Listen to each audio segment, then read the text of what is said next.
Akkam jirtu dhaggeeffatoonni keenya hundinuu warri nu hordoftan warri dhaggeeffatoonni Oroo chaaneluu hundi keessanuu nagaa fayyaadhaa ashamaa harka fuune akkam jirtu isin hundi isiniin jedha ani gama kootiin nagaan qaba akkami har'a baga nagaan walitti deebine barumsa xiqqaa tokko yeroo bijee isinii qabadhe dhiyaadheera mee barumsa kana akka na hordoftan kabajaan isin gaafadha.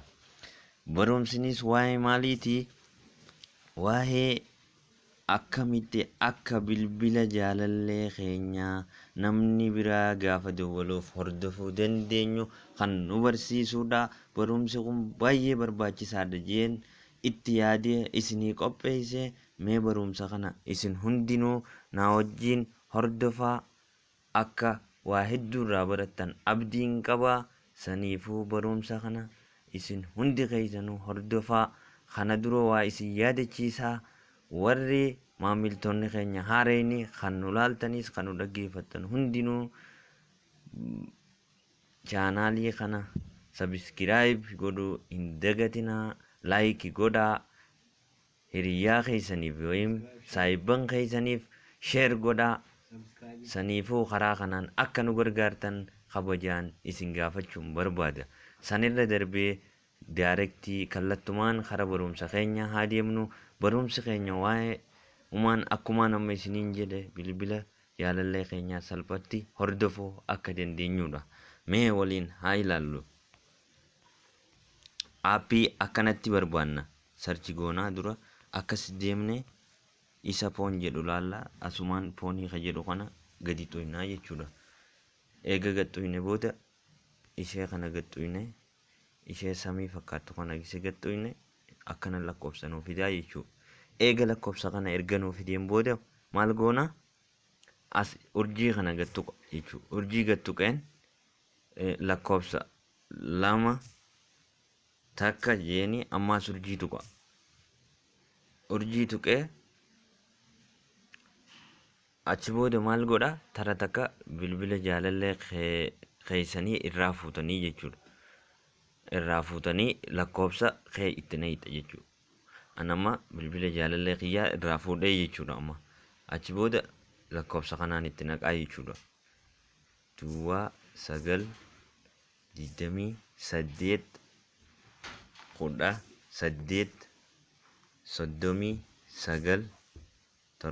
76 jedhaan jechuudha. Achi booda maaliin godha? Urjiin tuqa. Achi booda mallattoo hashii kanaan gad tuqaa jechuudha. Yookiin sullama kana gad tuqee maaliin godha? Achi booda isii magariisa tanaan tuqaa jechuudha. Ka dawwalanii kana giseen kana gad tuqu naaf fidaa jechuudha. Amma kana gad tuqe. Amma kamii masmara kamirra feetaa naan jedhe. Kamiin godhaa jechuudha. Yookaan takka yookaan lamaa jechuudha. Amma ka takkaatiin fadhaa jechuudha. Amma call for was bilbilli kee sii ta'ee jira irratti hidhamee naan jee jechuudha. Amma bakka akkasitti fixaa jechuudha. Amma kana akkana naaf fidaa jechuudha. Success ta'ee jira jechuudha. Akkasin naaf fida. Amma fakkeenyaaf yooniifiin irraa haquu barbaade hoo ka jedhudha. Ammas irraa isa kana dhaamsuu yoon barbaade asumaaniin dhufaa jechuudha. Dhufeetiin maal godha? Miseejii seentuu jira. Isa miseejii seentu kanarra daayirektiin deema jechuudha. Miseejii kanarra dhaqee maaliin godha? Isa san gattuqa oggu takka. Ogguun gattuqe akkana naaf fidaa jechuudha. Fixed daily number, call forward, call bearing, additional setting ka jedhu. Achi booda isa kana kanuma isa lammaffaarra jiru kana call forward irra dhaqaa jechuudha. Isa kanarra dhaqee akkana naan jaa jechuudha. Daayirektii isa kana naaf fidaa. Hanqa inni kun xumuru niin dhaaphee laalaa jechuudha. Achi booda lakkoofsa akkanatti naa baasaa jechuudha. Lakkoofsa kana naa baase kana isa kana gad tuqaa jechuudha. Always forward. No, isa kanaan gad tuqaa jechuudha. Isa kana gad tuqeetiin maal godhaa? Isa kana daayirektii dhaamsaa jechuudha. Dhaamsuu ogguun barbaade asirra dhufe irraa kaasuu yoon barbaade jechuudha. Akkaan isin hordofne yoon barbaade jechuudha. Akkamiin godha? Irni ofiin godhaa jechuudha. Amma asirraa lakkoofsi kun oguu isii mallattoo akkana jettu kana xumure asirraa badeeraa jechuudha lakkoofsi kun daarektii. Kun olaan reefu maal jechaa jira? Always forwardidha lakkoofsa kiyyaatu jira jechuudha. Amma garuu cufamee jira nuun jechaa jira jechuudha.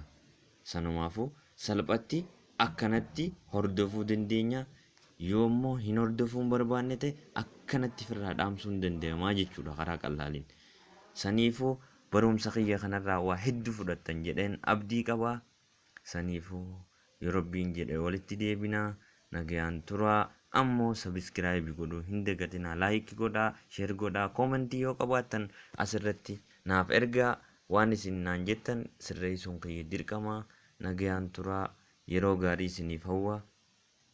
Nagatti isiniin jedha.